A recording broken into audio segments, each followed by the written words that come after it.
Now we will start with the first Java application. So in this part, we'll see how Java works. We'll decay this for this. And please resume. For this, what I did in Java is when I did save as, instead of having here text document, I just specified here all files, and then I was able to save as .java.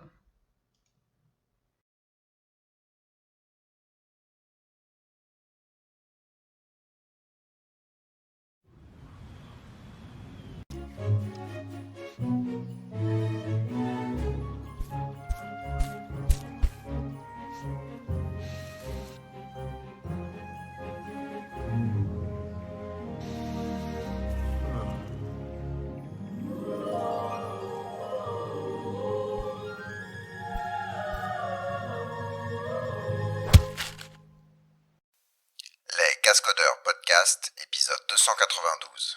Enterprise Go Beans. Enregistré le 17 mars 2023.